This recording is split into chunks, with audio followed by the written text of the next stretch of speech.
get one? One if you need a fill out or something, I don't know. Log in to run again. Nomination information. Probably the first Monday in January. Yeah. 7th would be the first Monday of January. Four phone calls yesterday. What I'm telling people is we're just looking at the matches. Wow. Something. It's not. In fact, this one here, we just got. Oh God, yeah. Four calls yesterday. We just got them on our table. Or she just won. I just Got did. another 6 weeks.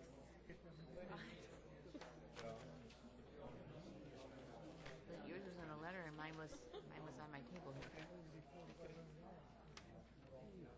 Mail me something like this prior to this one. Yeah. Got it on email. Hi.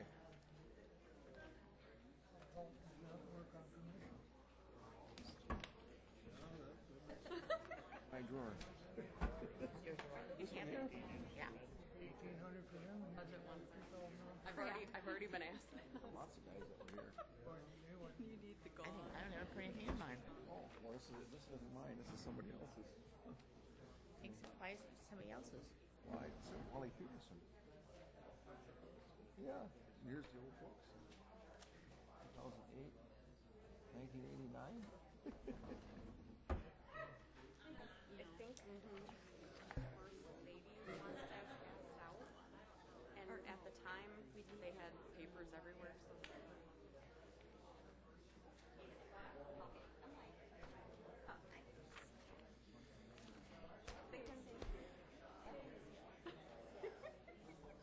This one here. Oh, I have that. Yeah, that one's in this one. I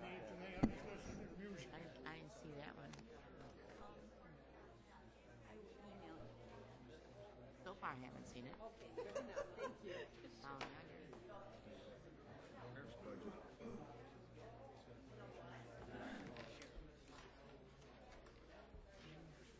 Gary, But to you, because I don't see Very it. pretty paper. I just want to.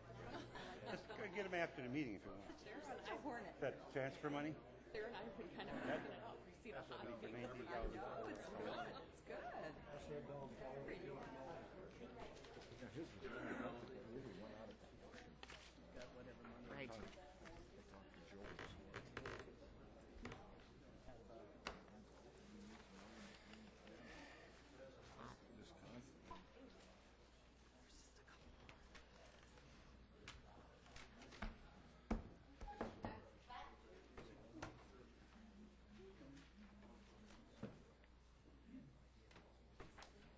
I have two of them here.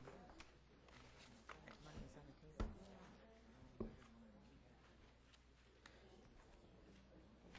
Well, so be it. All right, it's time to call the meeting to order. Melanie will do roll call. Mrs. Krantz. Here. Mr. Heisey. Here. Mr. Tim. Here. Mr. Piaski. Here. Mr. Eckstein. Here. Mr. Wedding. Here. Mrs. Kalana. Here. Mr. King. Here. Mr. Wadle. Here. Mr. Crawford. Here. Mr. Kirschner. Here. All right, at this time, we will do the 2014 budget public hearing.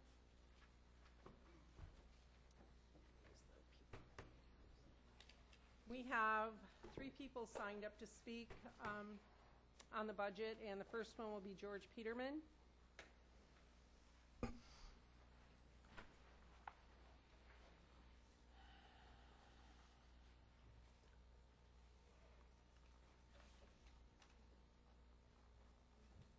Good evening.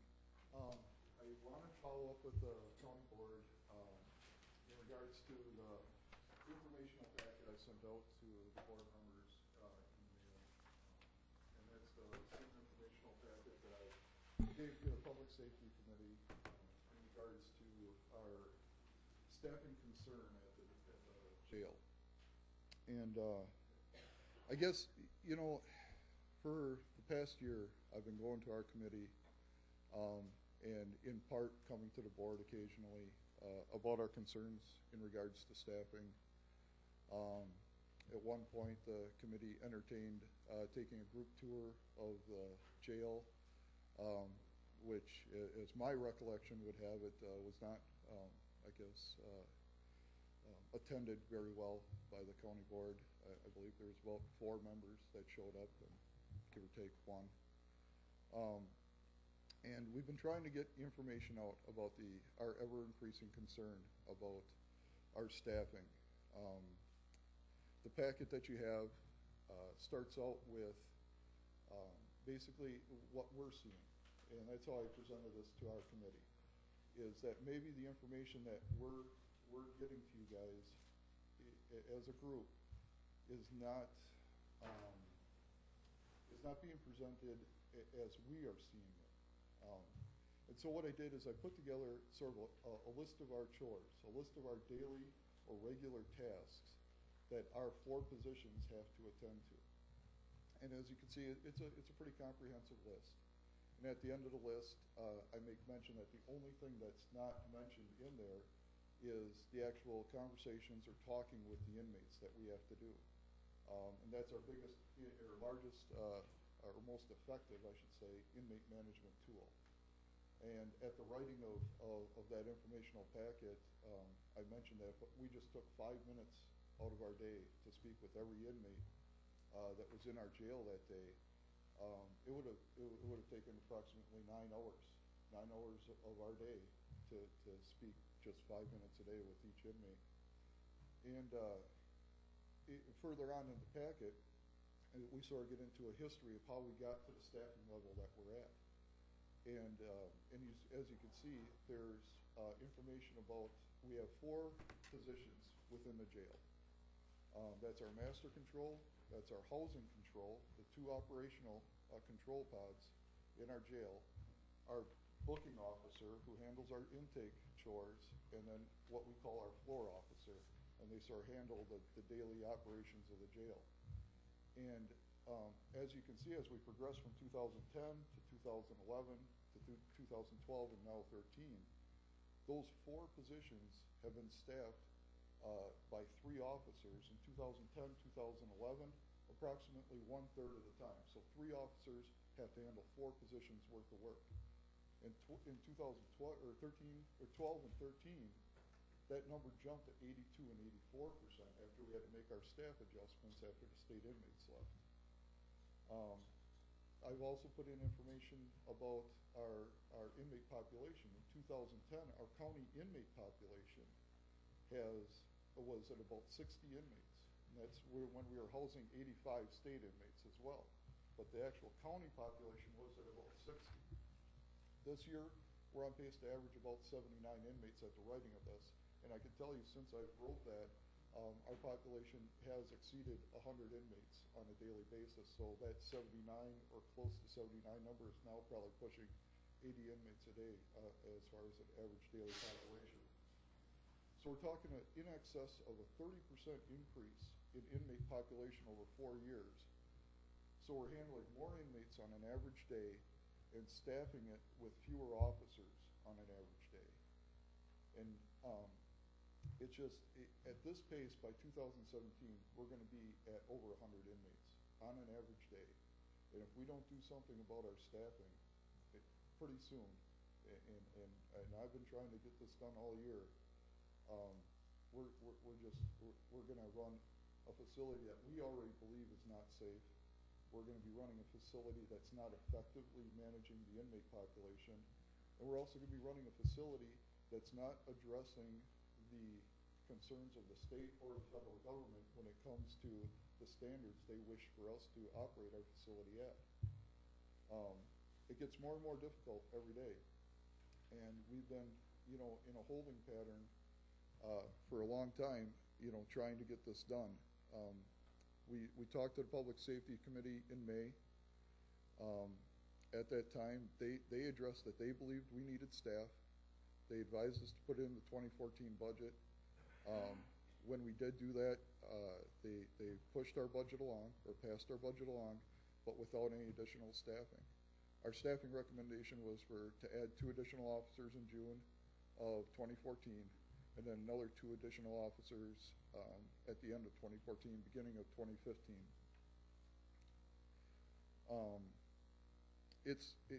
Like I said, I'm not a legal expert, but there's a term that they use in law enforcement, which is deliberate indifference. And what they tell us that means is that there's knowledge of a problem, but there isn't any regard to take care of that problem.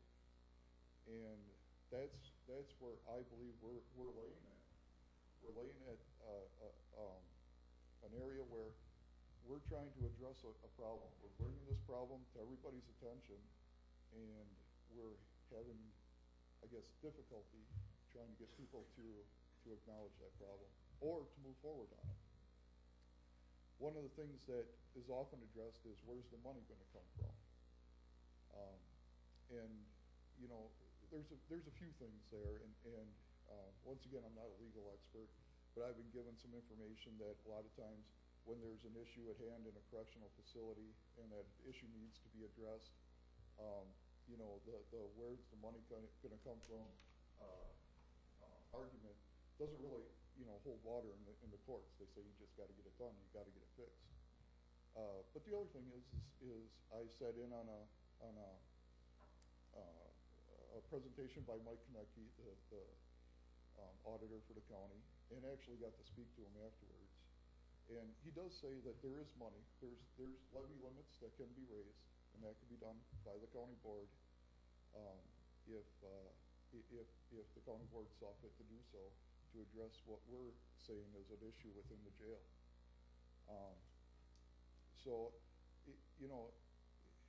I guess for the past year, you get the feeling that the can's sort of getting kicked down the road, and it gets, from public safety to county board and back to public safety and into the budget and then out of the budget, and for the most part, I would just like to know where the county board is on the jail staffing issue. If the county board believes there's a jail staffing need at the county jail, and given the information that we're seeing on a daily basis, I would entertain any conversation whatsoever, any questions as to your thoughts on this matter. That's all. Thank you. Next, we have Dave Peterson.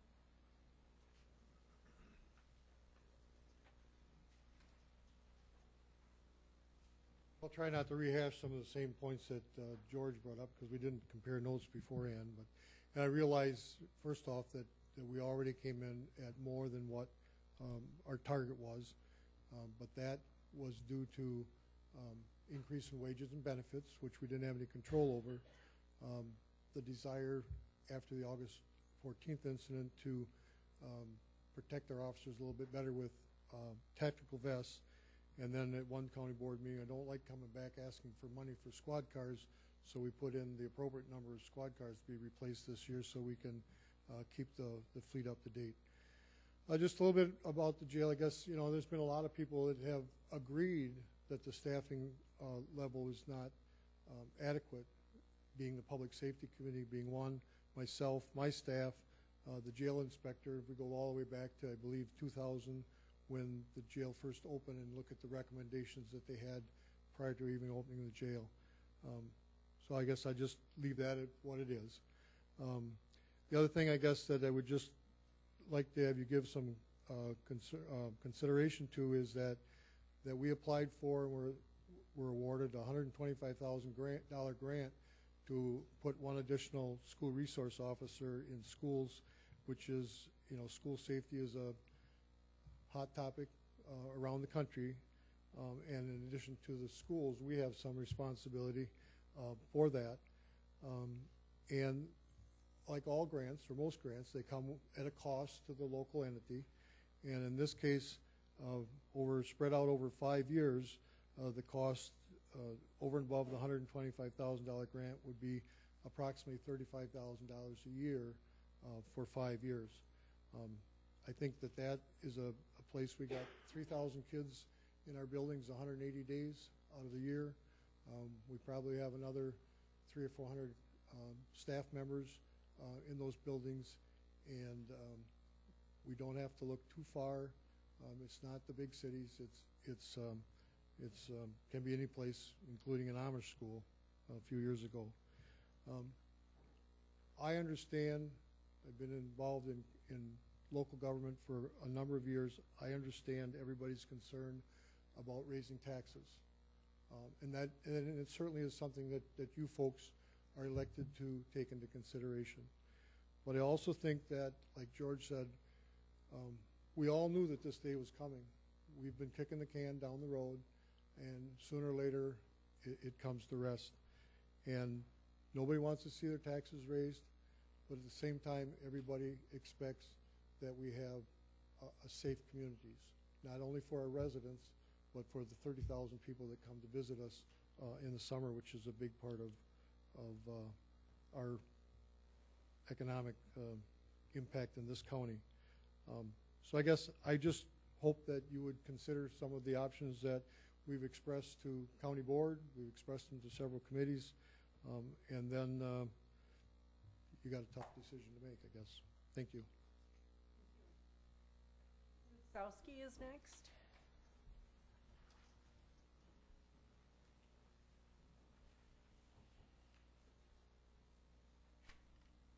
Good evening. I just want to say that I've spent a lot of time this year, more than usual, going to committee meetings with the budget, and I sat through all the budget hearings with the executive committee, and I want to commend our department heads for putting a lot of thought and effort into their budgets, and I think that every single one of them did do that, and I think that all of the committees should also be commended for the work that they put into it. What I want to point out to you tonight, that this is your decision tonight, what budget you're going to pass.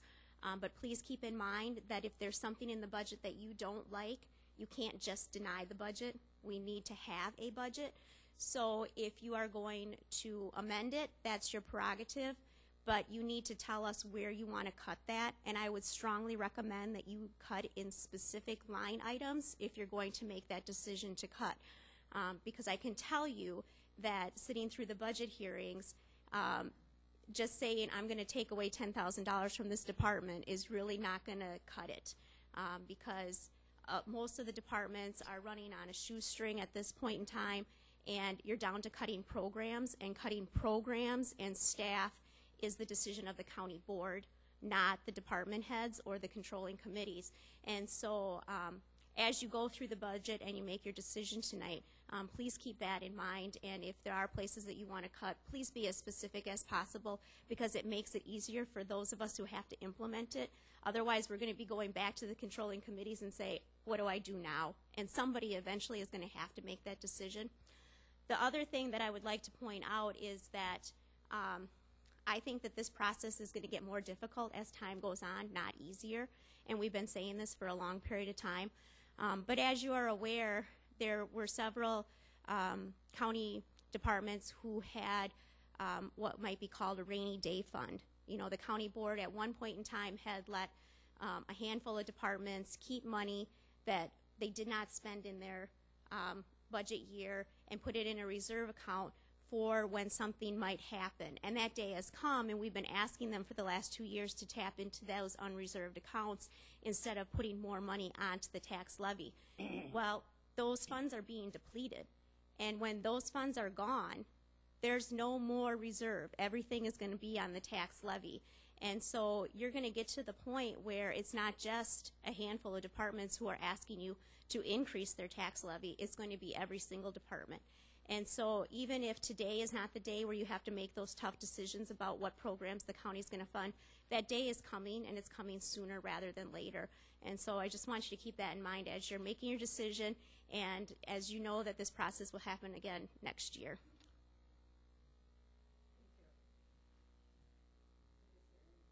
Anyone else? Then we will resume the county board meeting.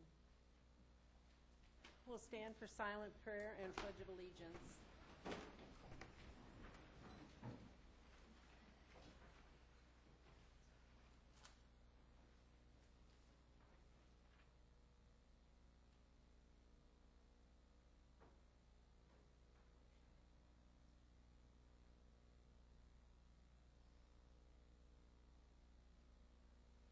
pledge allegiance to the flag of the United States of America and to the republic for which it stands, one nation, under God, indivisible, with liberty and justice for all. Now we'll open the floor for public comments, and we have, I believe, 4 people who've signed up to speak. The first one is Janet Liska. Now, Janet, this is 3 minutes, okay?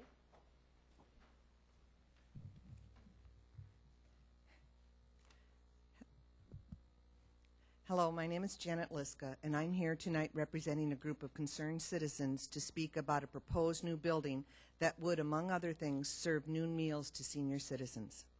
Currently, the county board is considering whether to accept a very substantial offer to help build a new community center to serve noon meals through the Department of Aging. The people who are willing to donate this money are certainly very generous people and should be thanked for their offer. However, there are some very valid reasons to turn down this offer. Some of these reasons include the Waushara-Wautoma Senior Center has a complete kitchen facility to serve meals that was rebuilt in 1993 after the tornado of '92. The kitchen includes an industrial stove oven, industrial-sized refrigerators, and an industrial dishwasher. The current facilities do an excellent job of providing low-cost nutritional meals to our senior citizens. Many senior citizens come to events at the senior center either in the morning or the afternoon and decide to stay for lunch. These people would have to drive to another location and eat and then drive to the senior center. This extra travel would put an additional burden on some of our seniors. The senior center receives $150 a month for the use of the facility from the Department of Aging. This money helps to sustain the senior center, which is run with no government subsidies. Losing this source of income would severely hurt the operational budget of the senior center. The current location has a basement that could provide emergency shelter during tornado and storm warnings.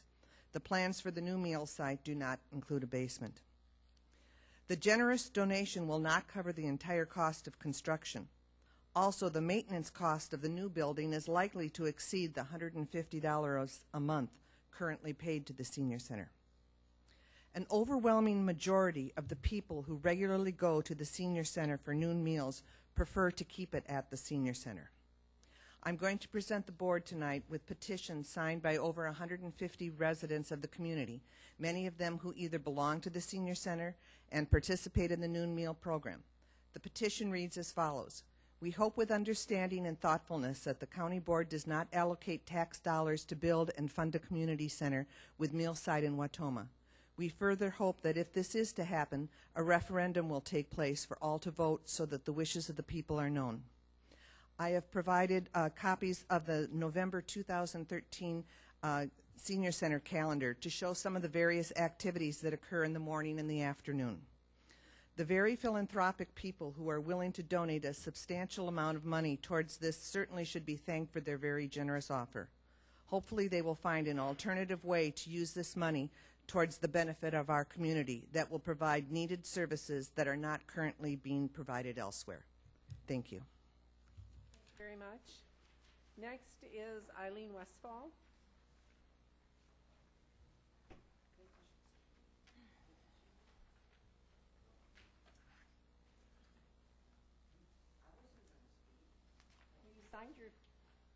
You signed up to speak. Howie, how would you like to go next? No. He just followed me. I guess he figured I was Somebody said we should. No, I did not. Oh, you don't want to speak? Okay, well, that makes it easy. I just said it. Oh, okay. That's okay, thank you. Next, we have Meal Start.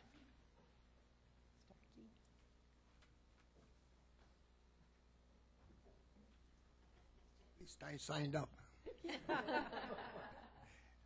I just want to say, back in 1992, when we had the tornado, we had such cooperation from the people of this area in rebuilding our center. That night, everyone came together, and everyone, every shape and manner. We were just thankful that nobody was in the building that night when they had it. But then again, we kept thinking, if the building was occupied, We didn't have a basement or anything else. Where would they go for shelter? So that was one of the main concerns in building the new building, that we have a basement there for the opportunity for the neighbors and our membership and those in attendance to go to. Like I said, it's a community. It brought a lot of people together and has throughout this years. It's very important for me. I spend a great deal of my time at that center and the wonderful people that I meet there and have. It seems like we're having competition to put another building up here, take away from what we have to offer. And the thing is, talking about having to offer, we offered having board members go through our center and see what we had to offer. Well, we didn't have one person come there. I'm sorry to hear that, but the invitation still comes, get the opportunity to see what we have, and we're real proud of our center, and we're proud of our community, and thank you. Neil. And I did go to yoga class there one morning. Okay, that concludes our public comments, and we will need an approval of the agenda. Madam Chair, Yes. I move to approve the agenda. Motion by Weddy, second by Bernadette. All in favor? Aye. Opposed, same sign. All right, now we need an approval of the minutes of October 15th, 2013 monthly meeting. Motion by Larry Crawford, second by Everett Eckstein. Any questions or comments? All in favor? Aye. Opposed, same sign. Thank you.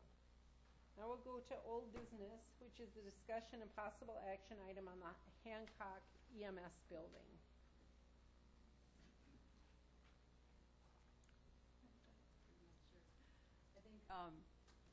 Ruth had sent out the letter with some information. Do any of you have questions about the accounting part of this at all in the second paragraph of her letter? Did you have any questions about that at all? I don't understand it. Okay. All right. So Donna Teschner came to my office and said that the EMS department was not going to meet budget for 2013. And so we sat with Mike Konechny, and he explained the reserves and how the reserves are set up. And one of the items that are in the reserves is the accounts receivable. So that is what has not been paid. So we had to look at that to see really how much cash they have on hand. And so that's how we've gotten this information. And so they have $271,411 in unrestricted fund balance, but it isn't cash. It's not actual cash. It's the accounts receivable. It's a promise of cash. And they've applied $40,000 of it to the 2014 budget, so they have a balance of $231,000. When we did the bond, we had adopted some financial policies. One of them is that we would have 25% of our general fund always cash in hand, that we would always make sure we had that much so we didn't have to worry about cash flow issues.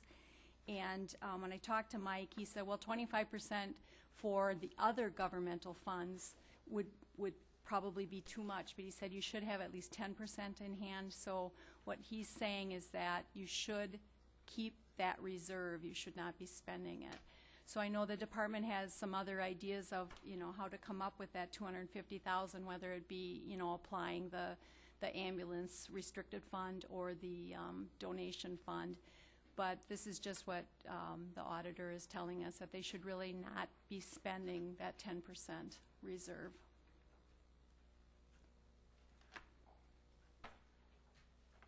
How is their money that is in reserve different from the money that Human Services has in reserve?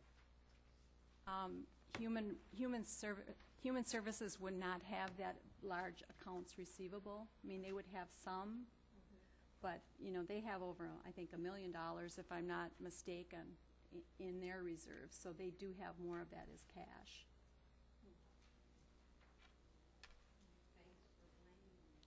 Did I blame you? I'm sorry. Oh. No, she just pointed out the reality that they were not going to meet budget for 2013. Does anyone else have questions?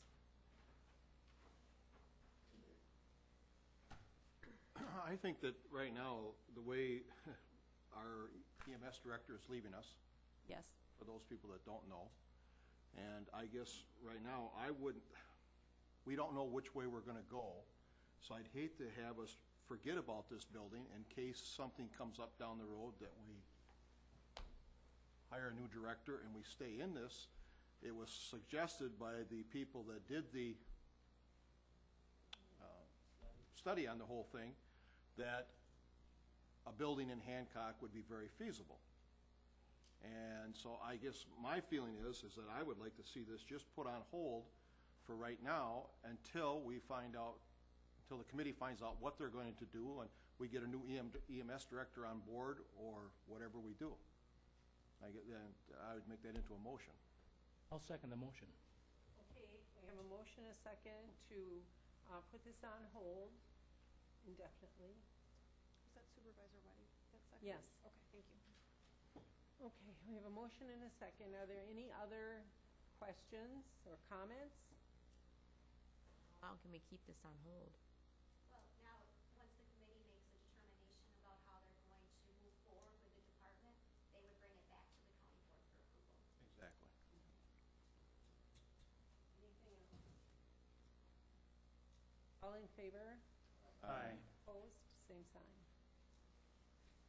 All right, thank you. New business, we have reports and presentations of floodplain survey update by the Zoning and Land Conservation Director Terry Puxton. Hi, Terry. It's me again. Since the last county board meeting, and there was discussion on floodplain maps again, 3 committees discussed floodplains. It was the Louis Committee, Land, Water, and Education, Planning and Zoning, and LIC, which is the Land Information Council. And they discussed them in general, and then was there anything the county or individual departments could or should do? That was kind of where we were directed to look. Just to refresh your memory, I'm sure that you've recall all the discussion and the many changes to the flood insurance program that seemed to prompt that discussion. The new maps were developed by FEMA and DNR, and they needed to be adopted, and they are used by both the insurance industry and our office when we look at enforcing construction standards to make sure that we stay in compliance with the federal and state laws regarding floodplain. I would also like you to keep in mind that the majority of the uproar has been because of the changes to the insurance part of the program. There really hasn't been a lot of flack about how the county handles the construction part of the program. It's the insurance, and that it's the quality of the maps. And I would also like to note that we have discussed this, our office did everything that they could to get better quality maps. We just were not able to do that. The committee's discussions were based on some premises. First, that approximately 80 of our lakes do not have detailed studies done on them, so we do not have an established base flood elevation to work from. Out of 120 of them do have that base flood elevation, so it's easier to just go out and do an elevation and say, here's the flood elevation, here's my house elevation, I'm out, file the letter. But we do have about 80 lakes that do not have that study. What happens to people if the map says that they're in then is they still have to do the elevation work, but they're going to have to be pretty far above for FEMA to do an approximation, and then they just say, oh yeah, you're 15 feet above, it's never going to flood, so we'll issue a LOMA. So those are the two different things out there. We did discuss, should the county do studies? They are very expensive. I will tell you that. We do not have the engineering staff. We just don't have the personnel, and we certainly don't have the money to do that on 80 lakes. So someone brought up there are some cost share dollars that the Land Conservation Department receives from the state. Those are geared towards improving water quality and reducing runoff. So floodplain studies are not an eligible target for those funds. DNR has also told us they do not have the funds or the staff to do these studies. They had done the handful of lakes that we do have that aren't impoundments. All of our impoundments that have dams, have had to do a study of the dam should it fail, so those do get flood elevations on them, and then there's a handful of natural seepage lakes that DNR did years ago. They quit doing that quite a while ago. And what that does is it just pushes all that cost down to the individual landowner. One of the suggestions that came out of the committees was that it probably would be a good idea to suggest to lake groups, districts, any kind of management entity that maybe they would want to band together and hire an engineering firm to do the study. At least it spreads the cost out over multiple landowners rather than just one. We did have a lake in the county where one landowner bore the brunt of it because they wanted to do some work on their lot, and then once it's done, it's public record. So everyone else on the lake benefited, but only one landowner had to pay for it. At LIC, they also discussed the feasibility of having the county surveyor do individual surveys for each property owner if they wanted it. I think once the volume of the people that are having this problem was estimated, it was realized that it would really take a surveyor or two and a full staff several years to probably get caught up. Plus, there's a lot of people that have already done it, so are they going to come back and ask the county to reimburse them for that cost if the county was offering to do it? It's just not something that's done. Right now, I think there's been 5 LOMAs come into our office in the last week, and they're all being done by private surveyors, and they are not excited about the idea of having competition from government supported surveyors doing that either. So that was something that just didn't seem to be feasible.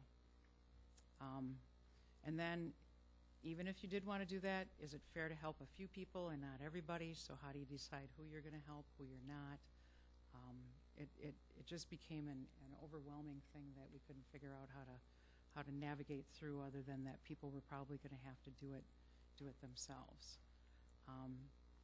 I wanted to mention too that we always reiterated at all these meetings that it's very important for Waushara County to remain compliant with the state and federal floodplain programs.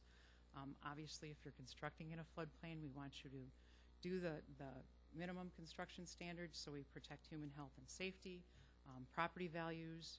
We want to meet those minimum flood construction standards for very obvious reasons should we have a flood.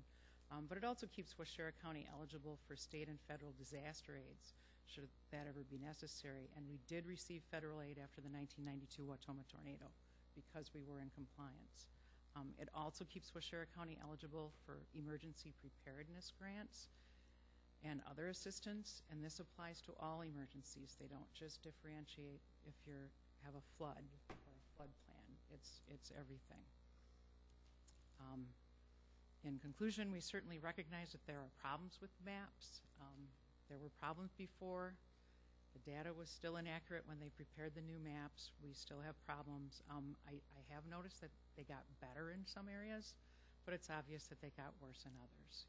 There are some people that are now out of the floodplain that probably should have been, but then there are people that are in that probably shouldn't have been in. There was an opportunity for individuals to look at the maps. Those meetings were not very well attended. Of course, after the DNR was here, it did appear to me that it was very hard to get those changed without doing the survey work anyway. So whether they did it then or did it now and filed it with FEMA, I'm not sure it would have made any difference. And just remember that it's probably not going to go away right away because the insurance part of the program is being ramped up. They're trying to increase their funds at FEMA to cover all the disasters that they've had. They've had passed legislation in October of 2012. That means every federally backed mortgage needs to be reviewed at least once every 5 years. So this is going to go on for at least 5 years, if not longer. And the properties that are fully paid for and aren't being reviewed, when they come up for sale, I'm sure that it's going to happen too. So it's not something that's going to go away. But we're doing the best we can, and we did look at all the aspects of it to try to figure out how to navigate through any other way, and we couldn't find any. So That's my report. Any questions? Go ahead, Larry. I know we've had some flooding issues on some rivers and streams in the county, but I don't know of any lake where the lake level has changed, the water level has changed in the lake that's caused any flooding anywhere in the county. Do you? Well, the one that came up on my meeting on Saturday was Witters Lake, that there was an awful lot of flooding out there that flooded the septic systems and the roads and everything else. So, you know, we have had flooding on lakes that don't have an outlet or an inlet. Where did the water come from? It's groundwater. It's, you know, we had a lot of rain and the groundwater came up and that floods the low-lying areas, obviously. So we have had some. Gary, if we come to your office, can we find out what lakes that these lomas came from? Sure. Some of us represent lakes, and we want to help. Lomas are for each individual property. It's a letter of map amendment to like take your house out and not have to get the flood insurance. But sure, you can come in if you have a question, and you know we have lake files. We have all the lomas in there. We have them in multiple places because we didn't want to ever not be able to find them. So yeah, you can come in and you can ask which lakes we have elevation. Have a question. We can say, okay, this person got a loma on this lake, and this is who we had do his work, and we can help them out that way because we are getting calls. Thank you. All right, next we are going to have our Veteran Services Office annual report. Oh, I'm sorry, Child Support. I almost forgot you. Poor Kim.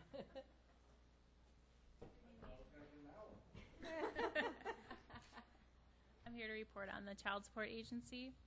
The Washington County Child Support Agency consists of myself as the director, and we have 3 child support specialists. We handle approximately 1,200 cases, and they're divided out by caseworker. Each responsible caseload varies from 367 to 466 cases per caseworker.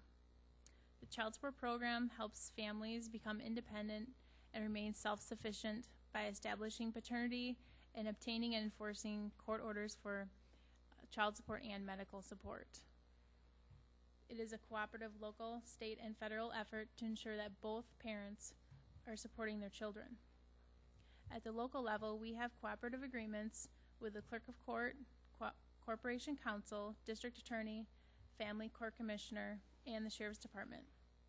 We also work closely with other states and reciprocating countries to help collect and establish orders for support and paternity.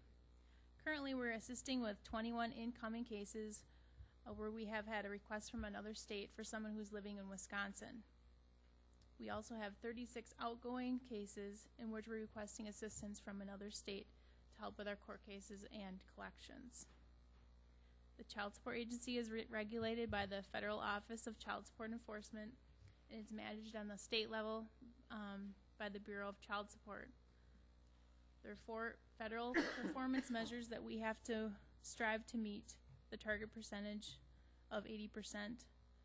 Those measures are court order establishment, paternity establishment, current support collections, and the arrears collections. We follow a federal fiscal year for these performance measures, and this runs from October 1st through September 30th of the following year. So therefore, we just ended the federal fiscal year 2013 and are starting a new fiscal year.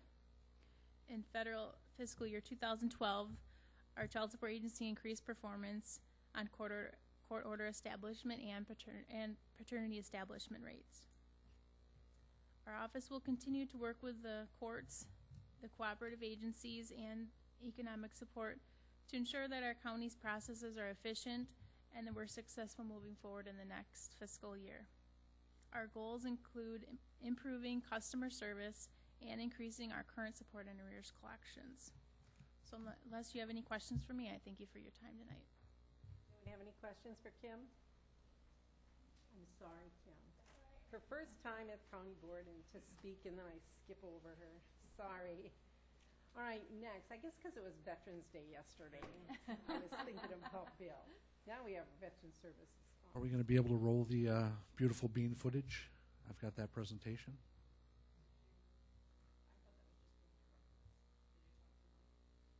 No. Well, great. Get a movie. Yeah, actually, I was planning on showing some footage of me tap dancing as a kid. But in lieu of that, I think I'm going to just have to do a little soft shoe right now. Thanks for the last page. You bet. I did pass out the 2012 overview, and a little bit of an attachment there. Just want to give you a brief overview. I'm not going to insult you by reading my report. Just some of the 2012 accomplishments, kind of a state of the nation where we stand right now, what we're looking forward to in 2013. And at County Board Chair's request, I did attach a breakdown of military and veterans charities. In your handouts, you're going to find a detailed report for 2012, goals and objectives for 2013, and a charity-by-charity breakdown of good military and veteran charities, as presented by the Better Business Bureau. I actually came up with a mission statement in preparing this report. I figured that to many in the public, we are the government. And I think it's a good idea for us to approach, as a government office, our day-to-day duties with a mission statement in mind. Because you can't see it up on the screen, it is to provide caring, client-focused counseling and assistance, and to act as an advocate for veterans, their dependents, and survivors in pursuit of federal, state, and local benefits. Pretty cut and dry, but we do like to present ourselves as the friendly side of the VA.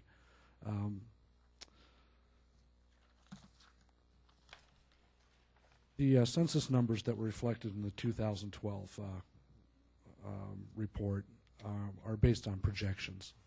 I don't think those projections are very accurate. As veterans have to self-declare as part of the census, and the projections have consistently dwindled over the past decade. In tracking deaths versus new veterans coming into the county, I show more of a trend towards an increase. The office is busy. Looking at the numbers we're putting out on contacts, forms, things like that, any of the production reports, we're actually coming up with a trackable end product about every 15 minutes every day that we work. Number doesn't include things like routine phone calls, walk-ins, general knowledge questions, things like that. But these are actually traceable actions leading towards a state or a federal benefit. We do continue to operate with a pretty small financial footprint. Some of the efficiencies introduced over the past few years should continue allowing us to operate with minimal impact on the county's overall budget. As it stands right now, about half of our operational budget, as opposed to personnel costs, is gained from sources outside of county tax levy. Direct revenue that we realized in 2012 was $22,806. Our overall annual budget is $167,946. And that direct revenue is actually gained through application for a couple of state grants and then co-pays through our transportation program. In 2012, our back checks were about 2/3 of the impact we realized in 2011. Mainly that's due to claims in 2011 being adjudicated that began as 3 new Agent Orange presumptives in 2010. It takes the VA about a year and a half to adjudicate a claim. And when they introduce new Agent Orange presumptives, that results in some huge back checks because the NEMR provision allows those payments to go back, in some cases, a couple of decades. Retro payments realized, those are that processing lag that the VA takes, anywhere from 6 to 19 months, and in the case of some appellate actions, 2 to 5 years. That money is accumulating, and it brings a lot of money into the pockets of veterans.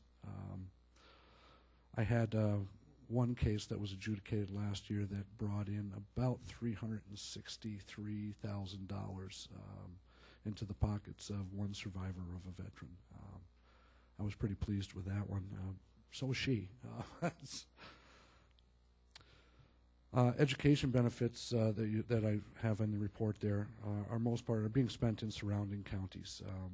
We don't host any institutions of higher learning other than the Fox Valley Tech, the small facility they have here.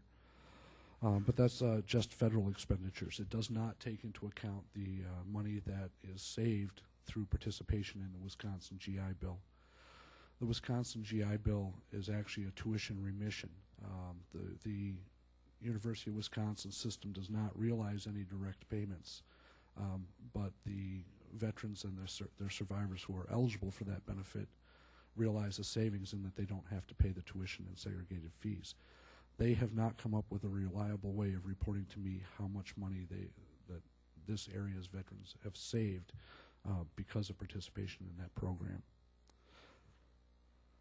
I'll tell you, when I'm looking at the federal GDX, I can't take responsibility fully for that impact, which was somewhere in the range of I think 14 million last year. I think that's what I reported. But I can take responsibility for the bulk of it. Right now, the VA, for the past 2 years, has been in the process of going paperless. They still haven't built a front end that I can even access to apply for benefits, much less a veteran.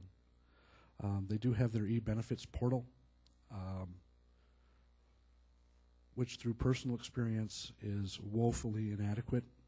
I'm pretty tech savvy and can utilize a lot of different programs fairly well.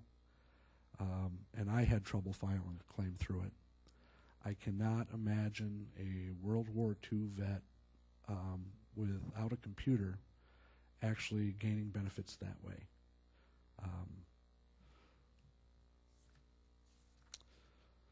Every year we are increasing the amount of veterans using VA healthcare, and if the Affordable Care Act has done anything, it has steered a lot of veterans my way. Access to VA care, although it's not insurance. Did I say it's not insurance? VA healthcare is not insurance. But it does count as credible coverage under the Affordable Care Act. Outreach.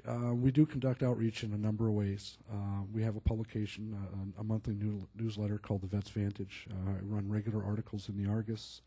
I meet with veterans at meal sites several times a year. I do visits to nursing facilities, home visits for homebound veterans, even go out to the Red Granite Correctional on a monthly basis to reach out to those veterans to get them set up for success before they rejoin society. The bulk of our business is through word of mouth. Veterans come in to me, and I'll tell you, the Vietnam vets, that's a hard nut to crack. They don't trust government, period. And to a lot of them, I am government. So getting into that group and getting the word of mouth spread that, hey, I'm actually a guy that can get stuff done for them, that's starting to pay some dividends. We did discontinue the fair booth. Over the last 3 years, we actually gained a total of 3 new contacts from that fair booth. I can think of some better ways to spend my time and money. So we removed our presence from that. It just wasn't working in attracting new veterans to the office. Although we met or exceeded the bulk of our outreach goals in 2012, there were a couple that we did fail to meet. One was the Facebook presence, and the other is we're working on right now is the website redesign.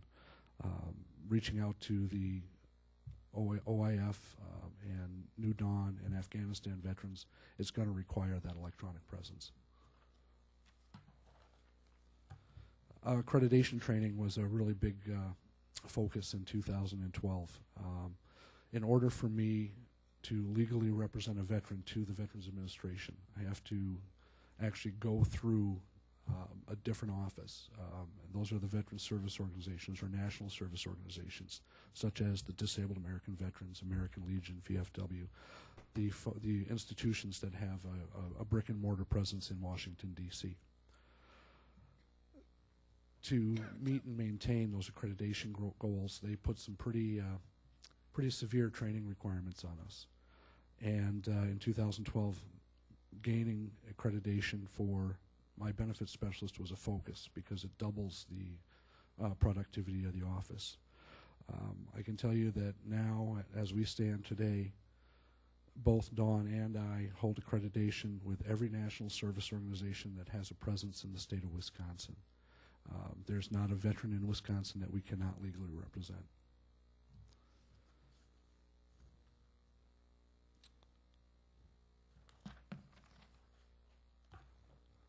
In addition to multiple training,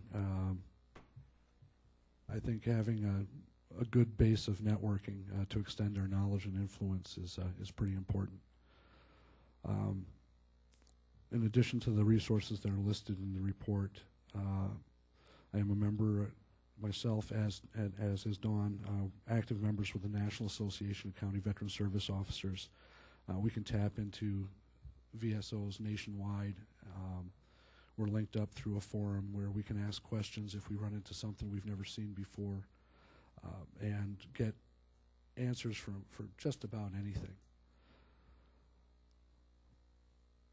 Maintain an active association with the American Legion, Retired Enlisted Association, Rotary Club of Wisconsin, 32nd Brigade Association, 127th Infantry Association, you name it. I have a tendency to be involved in it. On the CVSO side of it, on the state, that influence was just expanded. I've been a member of the legislative committee for the last 3 years, and I'm actually going to start going down to Madison on a routine basis to testify to our state legislation on things I see happening with veterans legislation, both state and federally. Recently was appointed as second vice for the Wisconsin County Veteran Service Officers Association, the president of the Southwest Association, making some good inroads. I've only been in the position for 4 years, and I think we're doing pretty good. A couple of the focuses for 2013 through those contacts, we're actually going to be standing up a CVSO mentorship program that's going to go statewide, making sure that new county veteran service officers are given the knowledge base they need to be successful and to reach out and help their veterans. A couple of the claims we prosecuted last year out of my office actually set national precedent. Had the VA scratching their head for a little bit because they didn't know how to answer some of the pieces of law I threw at them, and I said, just read it, I win.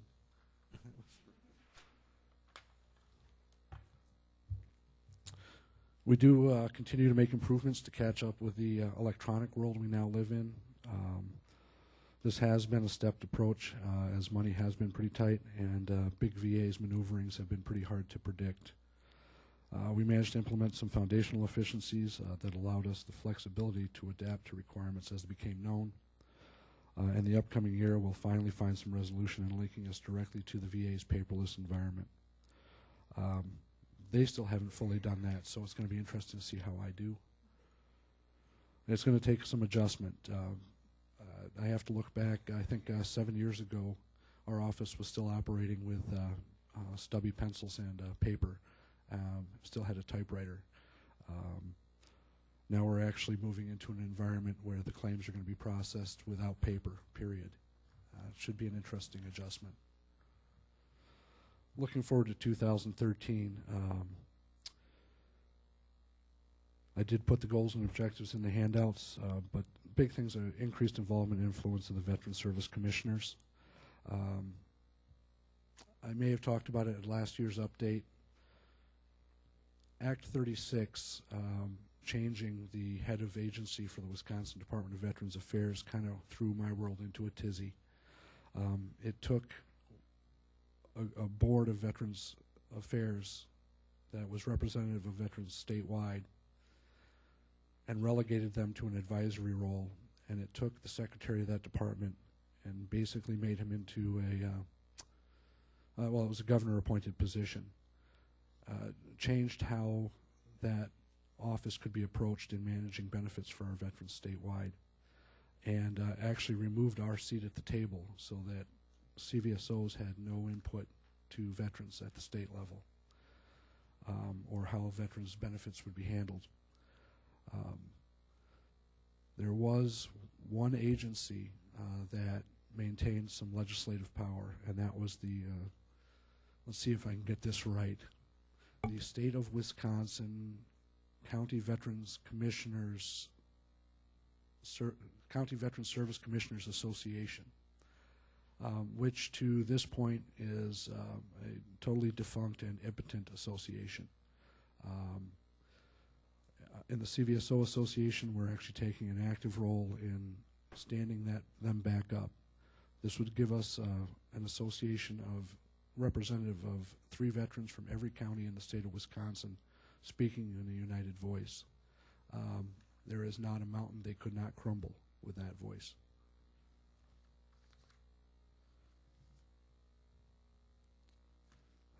Yeah, paperless claims, blah, blah, blah. As promised, I did want to quickly discuss veterans charities. There are charities standing up, collecting money, folding their tents every other day. There's some that stand up for legitimate reasons. They collect a couple $100,000, fold it up, put it in their pocket, and move to the Bahamas. It takes absolutely nothing to become a 501c3. It takes nothing to open a bank account.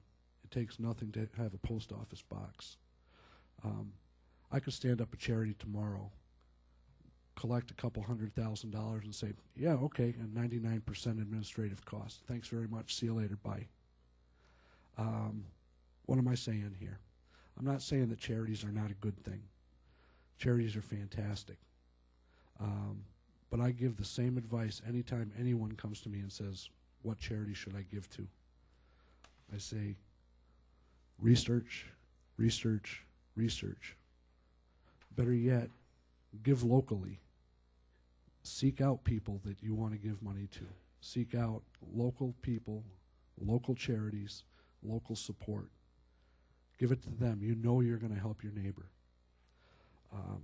They have entire government agencies, fleets of people, entire battalions, divisions that are tasked with differentiating a real charity from a fraud. I have an office with a staff of 2. I can't keep track of them.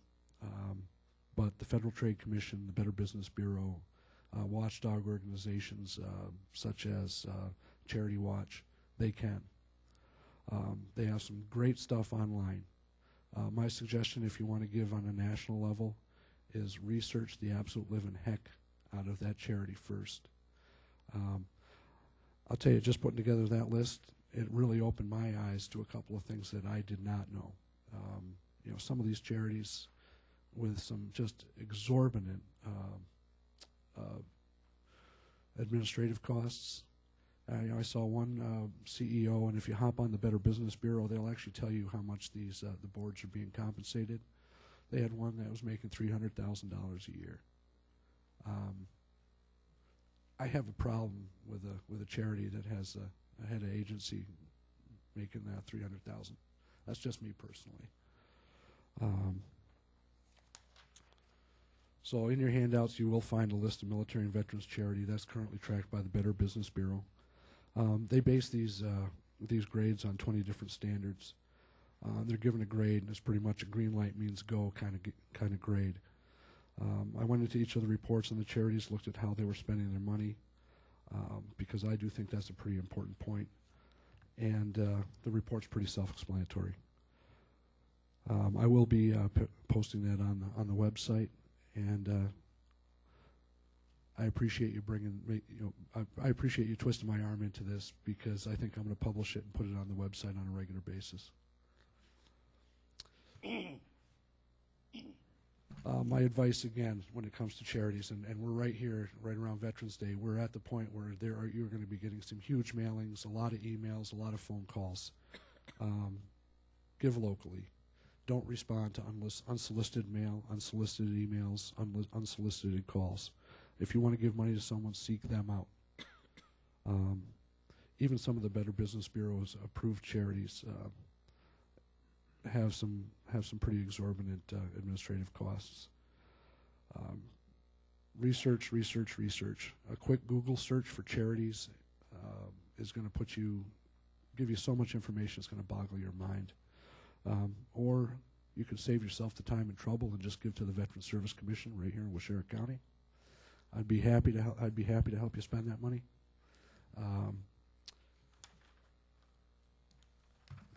Bottom line, we continue to evolve, and we're continuing to become more efficient. We are reaching out, and we're changing lives on a daily basis. I want to thank you for the opportunity to manage my office. I want to thank you for the opportunity and the understanding, giving me the flexibility and allowing us to grow and change. And subject to your questions, that concludes my report. You have questions for Bill? I think you're doing a great job. Thank you. Okay. All right, we have discussion and possible action items. County Board Supervisor per diem for 2014 through 2016 term. This is something we have to look at and decide on, because this has to be in place before the election, or before people take their papers out, so they know exactly what they're going to be paid if they run for county board and are successful. So do you have any questions or comments, or Pat? I had a question about it says meetings per day is currently $75 per diem given when supervisor attends full day conference. What about when they have a full day meeting? Is that doesn't mean that, correct? I wasn't at that meeting, so I can't answer that. What do you mean by full day meeting? Well, myself, it's just the personnel committee, sometimes we have negotiations with a union or whatever, and we may be there all day long, 8, 9, 10 hours possibly. Is that still considered just a one-time deal, or is that considered like a conference because it's all day? I guess that would be my question. When the committee was talking about it, they were talking about conferences as like a registered conference, like not a committee meeting. But certainly, whatever the board decides is what is in the committee.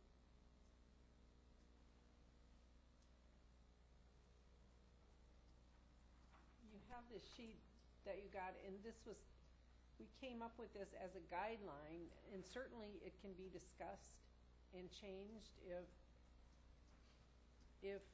that's your pleasure. So let's have some discussion on it. Everett? Could that be changed to when a meeting would last 6 hours or more? It could be. I'm just throwing that out there. How would you include that to include travel time? Some meetings are an hour and a half travel time each way, and then a 3-hour or 4-hour meeting. I think it should. You're taking that much time away from, if you're willing to drive 3 hours, I think that should be. Go ahead. The only concerns I have is administering that and keeping track of that. So that would be my only concern, is it would definitely be an honor system, because we're not going to be able to track all that. I mean, if you tell us it's over 6 hours, it's over 6 hours. But you'll have the minutes from the meeting. But not all of them put a start and end, or they'll put a start time, but they don't always put an end time. So, I mean, it really would be an honor system. Couldn't we require that? That they put a, Minutes should include a start and end time? They're not all county meetings, but, Talking about committee meetings. yeah, but I mean, sometimes I think, Dennis goes to CAP meetings, so I don't know, do they put a start and end time on everything? I'm talking, I've been on the executive, or on the board of directors for WALDAP for quite some time, Wisconsin Local Health Departments and Boards. And their monthly meetings, the face-to-face meetings are held in Wausau. And they run from 10 till 1 or 10 till 2.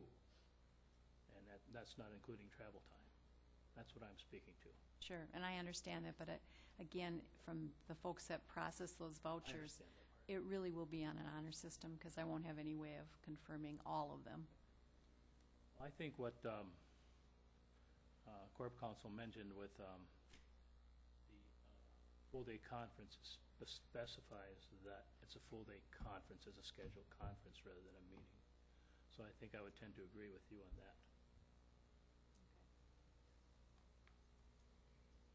Yes, Russ. When was the last time there was a change in these per diems and mileage just changes by the standard mileage for IRS, but when was the last time these meetings were increased or changed? It has been a significant amount of time. Yeah. I would, at least 10. At least 10. 15 years. I think it's time. I think it's time, yeah. Especially when they start talking about the number of hours we have to put in and all the things that are changing. When they send me a packet of information that's 200 pages, and I didn't look at every page of it, but I looked at the ones that I'm a committee member of to know that where their budgets are coming in, and then some of them that had large increases, I studied those. But I probably spent 5 or 6 hours just studying for tonight's meeting, just looking at these budgets.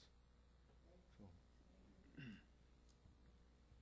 Now, these conferences will get paid, reimbursed for the meals anyway. The meal's not included in there. That's usually paid for by the committee, too. Plus the $75, right? Yeah. Well, the meal would be reimbursed if it's an overnight meeting.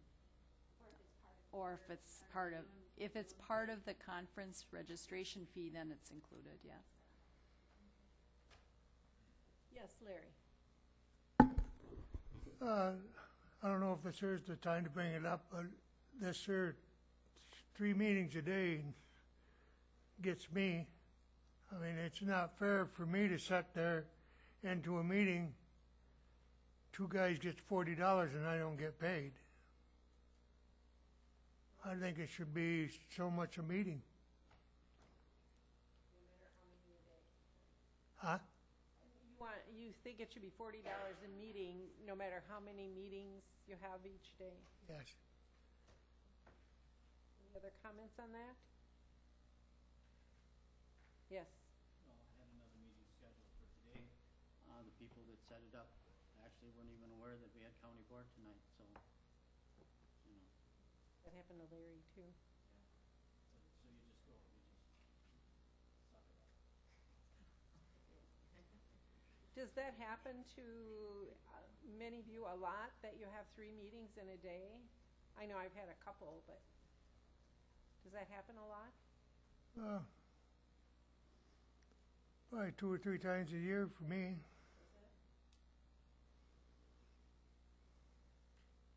Well, I guess there's nothing that says we can't do 3 meetings, pay for 3 meetings a day.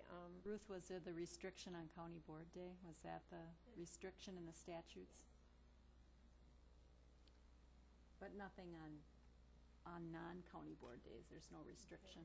All right. And how do y'all feel about that? Do you think that should be included?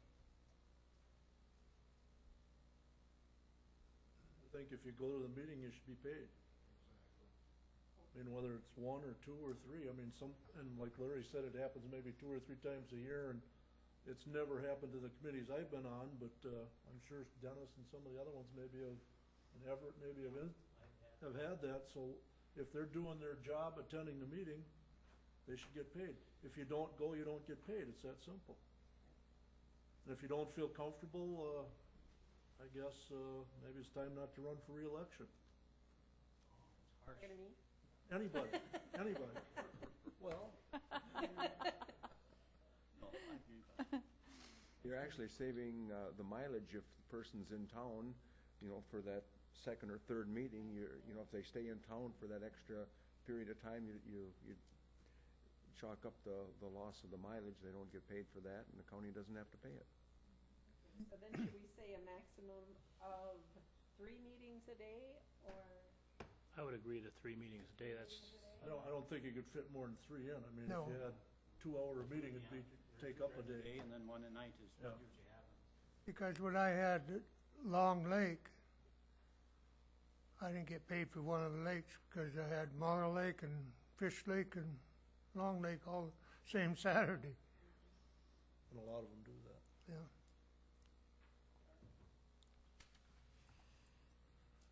So we'll make that change, the maximum of 3 meetings per day. Okay. Can you clarify again what your intention is on the 75 per diem given when supervisors attend full-day conference? Is it strictly a conference, or is it a full day when a meeting goes all day? I think it should be conference. Okay. Okay. Even though some of my meetings lasted, I don't see a reason to change that. Anyone else? I beg to differ. I mean, some of us still work, and we're taking a day off to go to this meeting, and so, you know, if you want to attract people to the county board that are younger, you can't do this.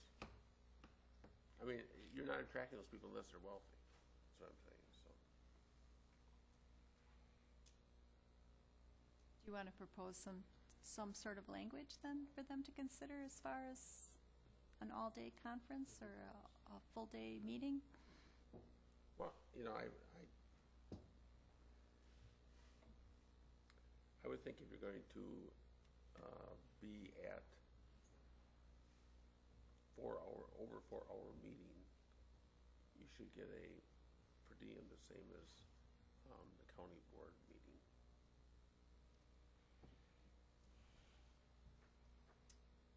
And maybe 4 hours isn't it? Maybe it's 6 hours. I don't really, you know. I think for sure for 6 hours. I really would. 6 hours? And to be honest, Debbie, I would trust everybody. Yeah, I would- and again, No, that's I how wouldn't- it's got to be don't because I believe won't, that yeah. anybody's Okay, on the county board for the money. okay, I don't believe it for a second. okay, And I believe you can trust us. okay. If you can't, call us on it. Well, that's what I'm trying to tell you. I'm not going to call anybody on it because we don't have time. Okay, let's say anything over 6 hours, anything over 6 hours if we're gonna go that route. But then I think for committee meetings here in the county, it's very easy to have them put a start time and a stop time on their minutes. And so I guess I would recommend to committee chairs that you make sure that who's ever taking your minutes does that in the future. And that'll help, I think. That'll help Michelle because she has to Yeah. wade through all of this and it's not easy. Especially if it's a long meeting. Yes. Yeah, exactly. If it's over 6 hours, right? Yeah. I don't think travel time should be counted as part of the meeting either. Okay, all right. Okay, so, then we have to add $75 per day, per diem given when supervisors attend a full-day conference or a meeting that lasts 6 hours or more. Is that okay?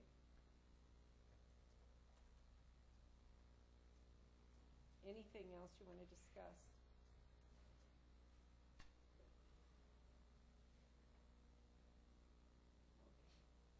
All right, then, Question over here.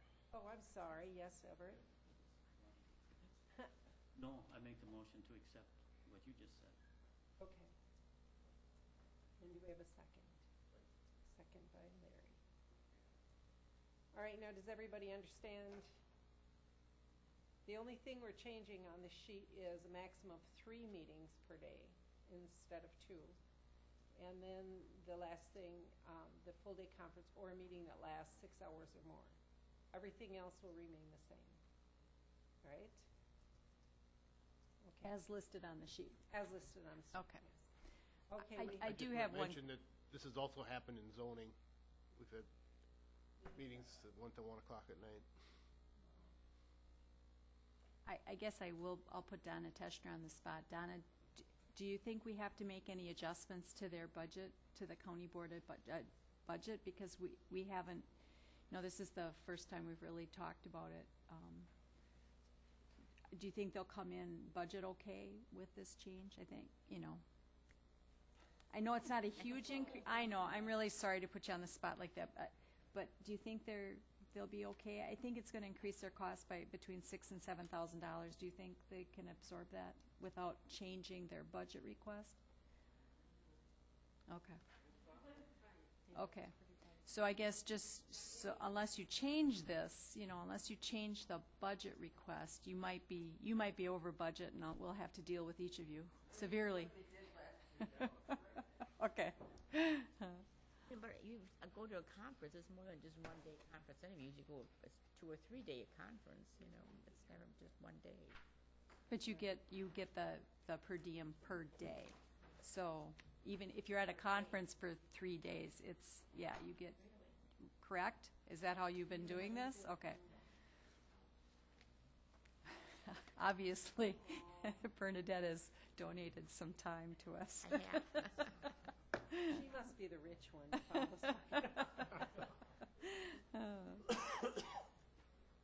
Are there any other questions while Donna is getting our...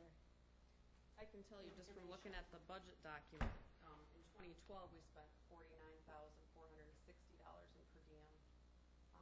I can't remember if our budget request was the same that year as it is this year, but. Where is that in here?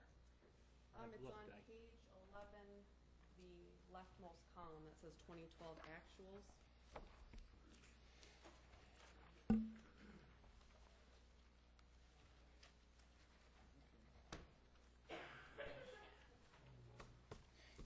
Under county board, Yes, first got it. line is per diem.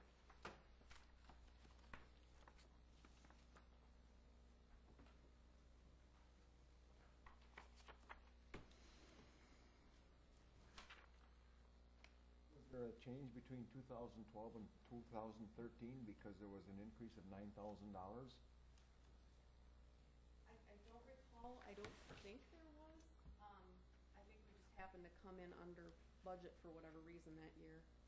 But I'm not positive on that. So hopefully Donna will have a more up-to-date idea on that. Can we keep the budget as it is, and then if we do see that we're going over, we'll just steal from one of Melanie's other line items. We'll just relieve her of that money on a different line item. If it's there, you can have it.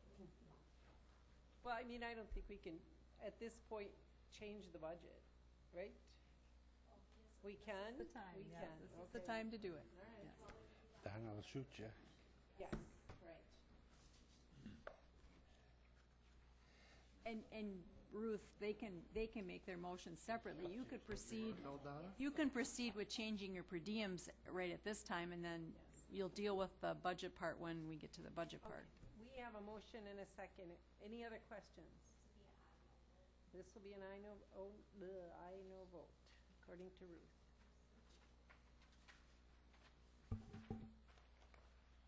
All right, we're starting with Mr. Crawford. Yes. Mr. Kirschner. Yes? Mr. Prince. Yes. Mr. Heisey. Yes? Mr. Tim. Yes. Mr. Piaski. Yes. Mr. Eckstein. Yes. Mr. Weddy. Yes. Mrs. Colada. Yes. Mr. King. Yes. Mr. Waddle. Yes. 11 ayes. Thank you very much. All right, next we are going to go to the county board bylaws revision under notice of committee meetings. Ruth? You want to take it away? what you see is, you see the changes that were made. Do we have a motion?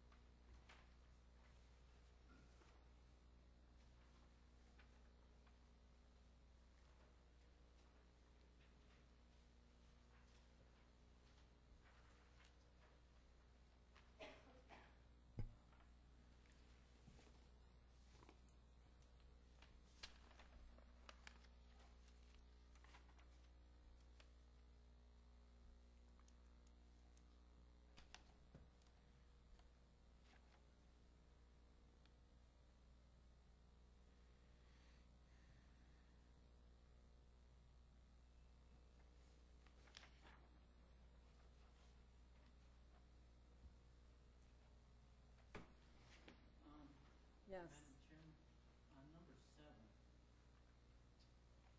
in the middle of it, it says, committee meeting minutes must reflect approval of attendance prior to attendance at such meeting. We have a problem on land conservation. Golden Sands sets their meetings and we don't find out about them a lot of times after our committee meetings, our land conservation meetings. And so the committee cannot approve us going to that sub-meeting. So I don't know how to do that. Those meetings have an agenda, right?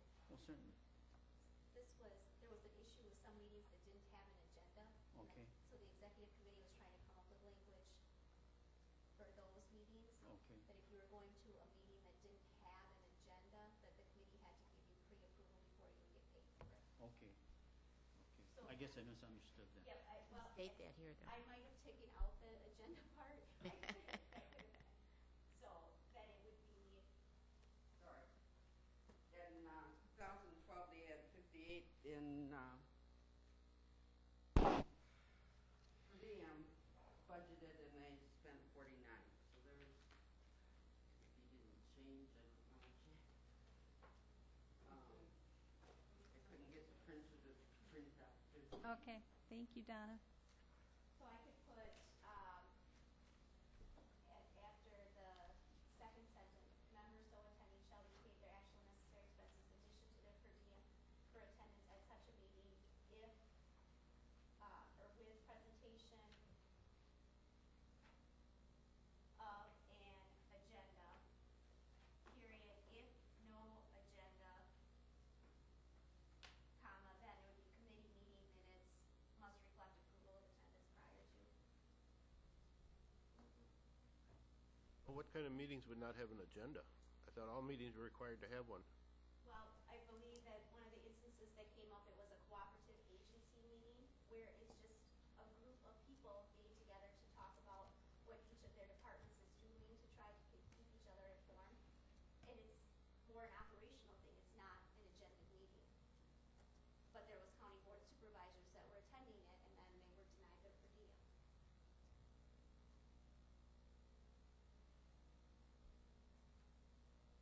So it really was an official meeting then. It was a meeting of, like if I got together with the child support agency and somebody else, and we got together to talk about how we were running things, and then one of you came to it, I don't do an agenda for that. It's not setting policy, it's not approving, it's just a information sharing type of meeting. An operational meeting, I think Ruth referred to it as, and that's what it was. Why don't, Even if the county board members suggested by the committees that they attend this, they don't get paid for it. That was the situation, and that's why executive asked for some language changes. This came from executive. So basically, you're giving an umbrella coverage at your committee meeting where there is an agenda. You're giving that approval to attend these meetings that aren't agended. So it is documented somewhere that they have the approval to do that. So the approval then is by the Controlling committee. controlling committee, and that needs to be included in the minutes of that. Right. Okay. So that when you want the vouchers turned in within 60 days and you don't get minutes back from a place for three months. Well, you're supposed to get, your controlling committee now, it's not the other. So the controlling committee would approve these meetings and send your office a copy of those minutes? Or do you have to everybody attach it with their vouchers? And I've talked to your staff, and they don't want this extra paperwork. Michelle told me she reads it, throws it away. Right. So we're doing extra paperwork. You're just adding referencing it all the in. date. Where do you reference it? It's not on the voucher. It says the member must reference the date of the meeting minutes authorizing attendance. So you're just going to write it on your voucher. Then you have to make a line on the vouchers to put that date in there. I guess you're looking at a lot more work than's necessary.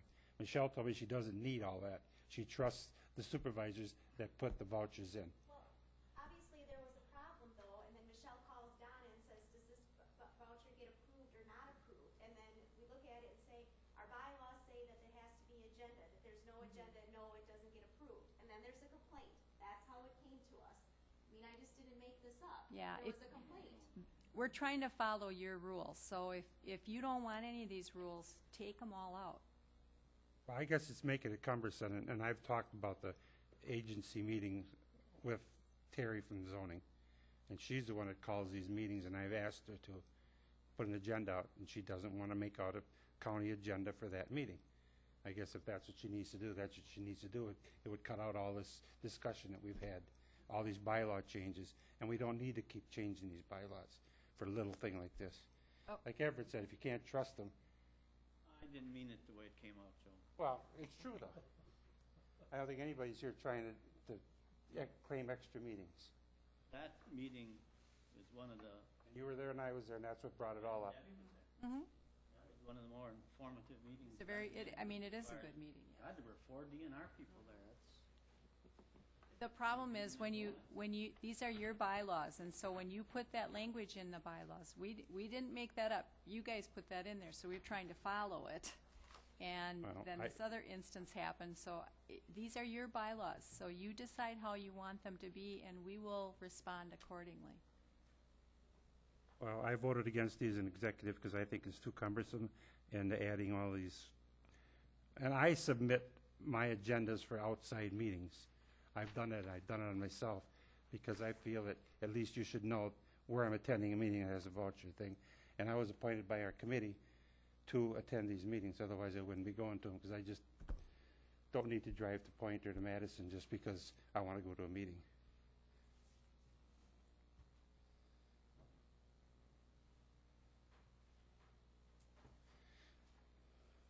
Ruth, can you read to me what you rewrote again?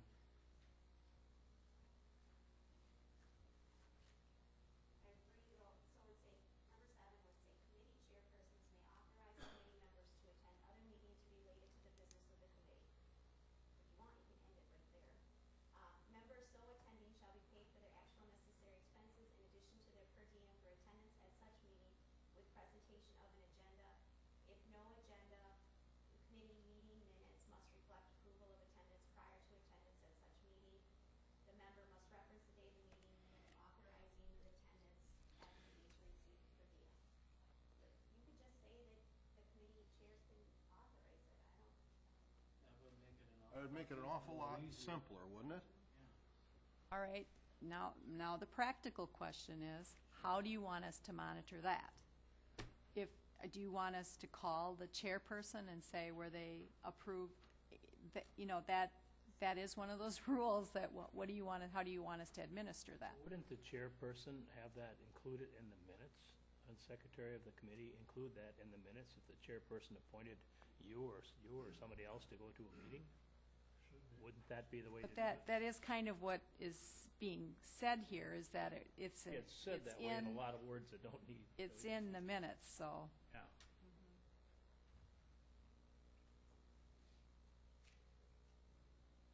How about if, say Terry would just shoot an email to Michelle and say, I have 2 committee members who are going to attend this meeting on such and such a date with my approval. It's not up to Terry to approve it. Well, if the committee approved it, couldn't Terry just email email instead of having to do the whole, emailing the whole minutes or turning in the whole agenda. Well, you don't have an agenda for that meeting.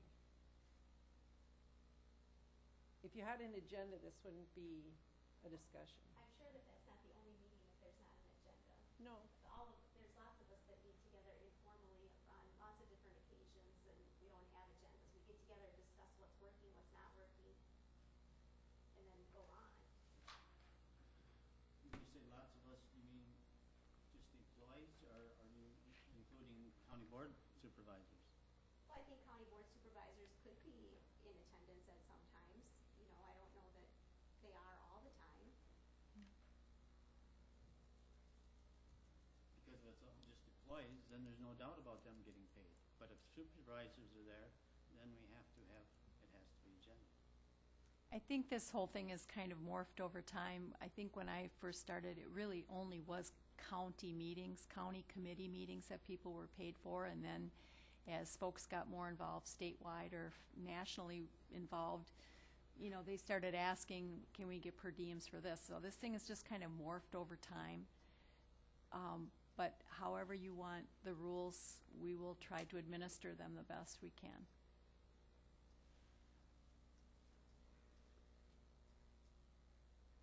All right, we need a motion.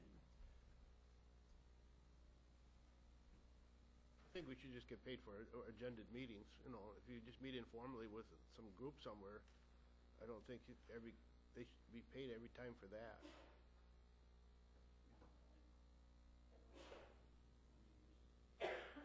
Everything I go to, other than that one, well, look, I've been to a couple of those, and they weren't. You know, if they think it's something that should be paid for, then they should make it an agended meeting. So that is your motion? That we change this to I think that's what it was originally. agenda meetings only? And truly, if it's important enough for them to attend, then it should be important enough to agenda. Yes. Throw you another curve. When we had the sports show, there was, what? Not agenda. You're allowed to. I didn't hear what you said. When some of us attended the sports show, we got a per diem. And I think one of the reasons was the fact if we were going to be down there all day representing the county, we felt we should get at least a pittance for it, because the only other thing we got was our meals. So, Not anymore. And that wasn't agended. I'm not going to give back either. But that would have fallen under 7, so if the chairperson authorized it, Yes. you were okay. Yes, okay. Then again, then that sentence could be it for the whole thing then. Committee chairpersons may authorize committee members to attend other meetings related to the business of the committee. Period. Amen. Okay.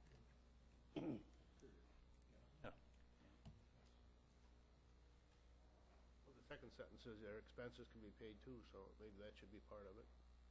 So too. Yep. Okay. Sounds good.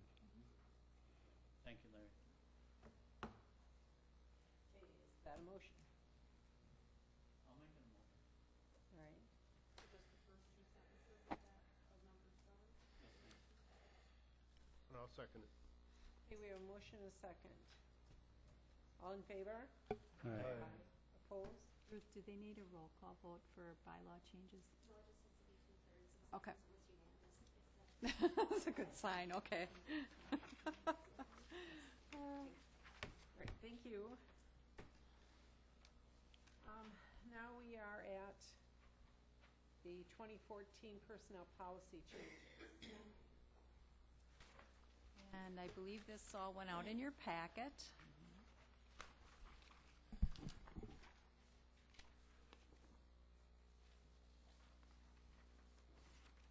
Did you want me to go through the items, or do you have any specific questions? Yes. Why don't you summarize some of the important things? Okay. Oh, they're all very important, Larry. Good. So basically, we're, Article 2, we're clarifying employee separation in that when someone terminates, the last day they're physically on the job is considered their termination. They can't extend their date of employment by taking vacation until they leave. It's their last physical day on the job. Work schedule, attendance, overtime, we are just referencing that the sheriff deputies and correction officers will follow a 28-day schedule under the FLSA 7K exemption. We're just making that reference. Health insurance, we are going to follow the federal law on that. So an employee must average 30 hours per week to be eligible for health insurance, and then the proration part of that is gone, and that is federal law. Under the Waushara County Travel Expense Reimbursement Guideline, this is something that has come up quite a few times. So we used to have it defined as you are eligible for breakfast, lunch, dinner, then you stay overnight. And what we were finding is that a lot of times people are leaving in the afternoon, so they're there for dinner, they stay overnight, and then they have breakfast and lunch. And so we have to pick some sort of time frame, so we are going to change that. So they have dinner, they stay overnight, and then they're eligible for breakfast and lunch reimbursement. The highway addendum, we're just following the state law on this, and we don't have a residency for highway employees anymore. And then we will have a sheriff's addendum, again referencing the state law that they will have to, the residency requirement is that they're within 15 miles of the 430 East Division Street Jail, but we will consider the radius of the county, or the county borders, to be inside of this radius, so. Yes. I'll make a motion, we adopt these changes. Motion by King, Second. second by Waydall. Any questions or comments? All in favor? Aye. Opposed, same sign.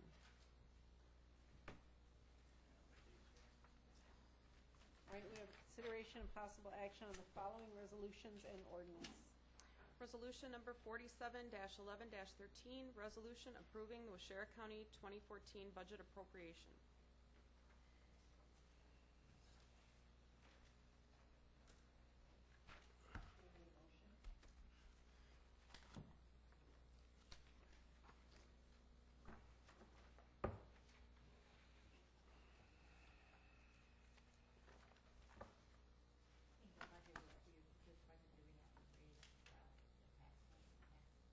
Yes, it does. Well, Donna's out there, and she's the pro on this, so you want to explain how it will raise the mill rate and... It's going up 27 cents per thousand on your tax bill.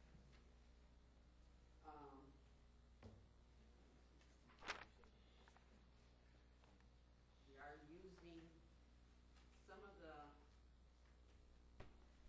debt service is like doing a raise levy by anything we want to move ourselves to the library and not be, frozen by the state governor. Those are exempt, so if we wanted to go up, we could go up in those two areas.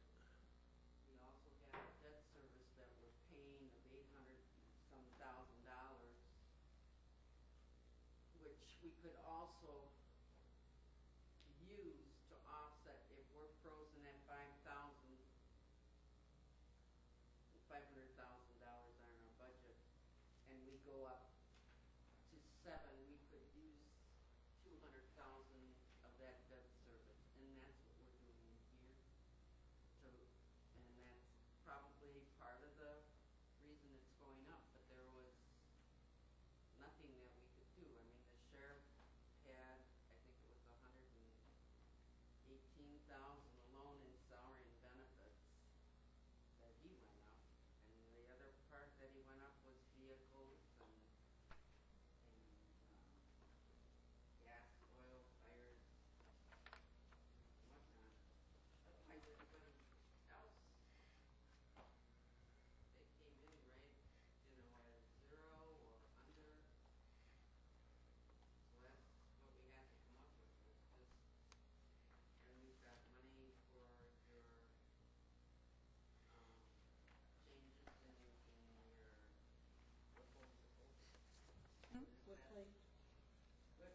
Oh, the compensation I can plan. never remember that. Mhm. There's money in there to cover that increase.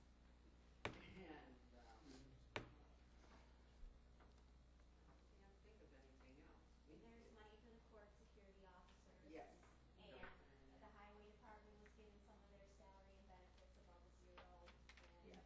so there was increases in a few of the budgets, and then again, some of the budgets had some reserve money so that theirs didn't go up. Thank you. This is my last one, so I. You're winging it. Yes, God bless you, go home.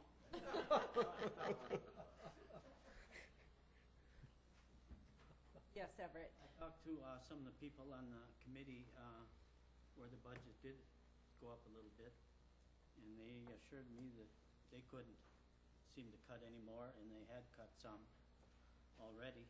And I don't like the levy to go up, but I guess I'm satisfied with the way it is. Never want to spend like we are, but I don't think we have a choice. We have to protect our people, and we have to do what's best, what I think at least is best for the county. So I would make a motion to accept the budget. We have a motion, do we have a second? Yes. Mark Kirsch. I'm not bashful, yes. Motion by Everett, second by Mark. Any other questions or comments? This, Larry. On page 2, it says we're $245,594 over allowable levy. I need some explanation as to why we can do that. Because we're applying some of the debt. It's 800-some thousand that we're paying off on the bond. That is outside of the levy limitations, so we are accessing some of that. So we are actually not over the allowable levy then? You're not over the allowable. You're just raising the mill rate. Because then the statement isn't really correct in here. It says we're this many dollars over the allowable levy. Well, again, it's what pot you're looking at. So the levy, the main levy has the limitation, but there are exceptions to that. And I know, and you so- made the exception for library, and you made the exception for EMS, but you didn't make any other exceptions on here. Well, I guess I'll, Debt service was a part of it. But it doesn't say that on here. what page are On you page looking 2. at, Larry? This one? The second one. This one? This one? This one? Okay. If you didn't know anything about the debt service thing, you wouldn't know it from looking at that page. Over levy, it says right on there, over levy 245,594. Right, but now you're telling me you're not. I gave them that example because that's what they needed to come up with or have to cut by that amount. And the only way they could do this is by using the debt service. I know, but it doesn't say that we're using the debt service on here. Well, I'm sorry, do you want me to go down and retype it? Well, it would look better. I mean, I'm sorry, I can't think of anything, and if you had a problem, you could have called me and been happy to explain it or change it.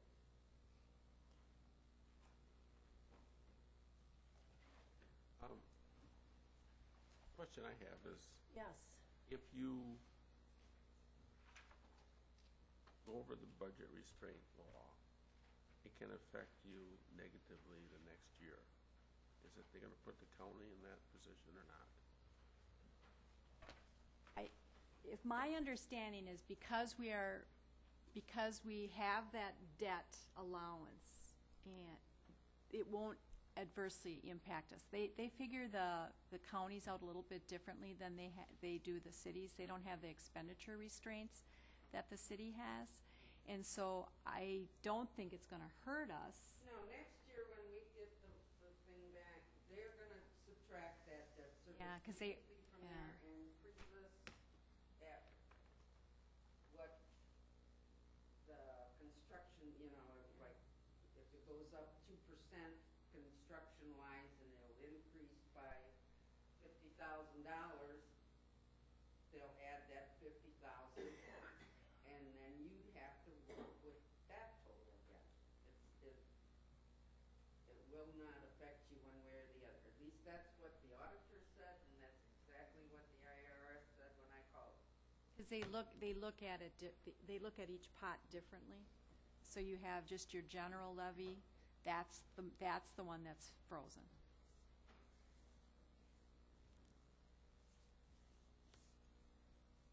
But then again, that isn't gonna last forever either, because you're at 800, I mean, you take 2 1/4 out of there now, and then you do it again in 2015, 2017, you'll be at your max, and you won't have any pot to, You'll be done. yeah. So that's why we've been putting this off ever since we got the debt service total in there, we never used it. We've never used it before. Okay, we have a motion and a second. This will be a voice vote. Starting with Mark Kirschner. Yes. Prince. Yes. Mr. Heisey. No. Mr. Tim. No. Mr. Piaski. No. Mr. Eckstein. Yes. Mr. Weddy. Yes. Mrs. Colada. Yes. Mr. King. Yes. Mr. Waddle. No. Mr. Crawford. 7 ayes. 4 nays.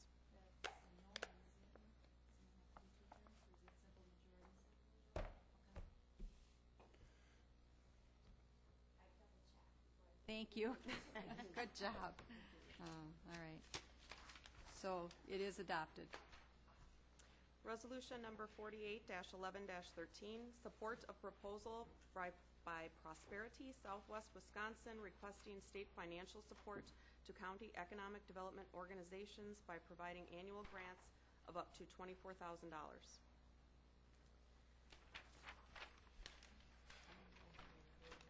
Motion by Bernadette, second by Pat King. Are there any questions or comments? All in favor? Aye. Opposed, same sign. Ordinance number 570, ordinance amending Washera County zoning maps pursuant to the authority granted in Chapter 58 Washera County Code, zone change, Michael Colligan, Town of Rose. Motion by Bob Weedle, second by Larry Crawford. Any questions, comments? All in favor? Aye. Opposed? We have some appointments to the Board of Adjustment. Dave Williams as an alternate, he's from Wild Rose, for the term ending April 2014. And Tony Chemnitz to the Highway Traffic Safety Commission. He's a Wisconsin Department of Transportation rep. There's no end to the term, it's just until he's replaced, beginning immediately. Madam Chair, Yes. motion to approve the appointments. Motion by Weddy, Second? second by Russ Heisey. Any questions? I like the new form that Larry requested, that we got a little synopsis of the member, or the people that are going to be on these committees. That was a good idea, I thought. Okay, we have a motion and a second. All in favor? Aye. Opposed, same sign. Do we have any board suggestions for future agenda items? I'd just like to thank Terry Dopp and the committees that went through that plan for the floodplains. I know it put them through a lot of work, but I wanted to, ease my own mind if we couldn't help somebody out, involving the zoning, the county surveyor, or somebody else. But if it's a dead issue, it's a dead issue. So thank you very much. I think that was a good idea. Pat? The expansion of the kitchen, some work on plans. Right. What can we discuss? Unfortunately, you're not going to be able to make any motions tonight, if that's what you're asking. No, I'm asking in the future. Oh, yes, yes. Talk about it. Yes, I think we authorize the money to do the plans, to get, for the architect to draw up the plans and get some bids so that we know exactly how much it's gonna cost. And I think So, I mean, we're gonna revisit it after that. We Yes, know that. that was my understanding, that we would Right. revisit it after we saw exactly how much it was going to After you've spent money, yes. Okay. Exactly.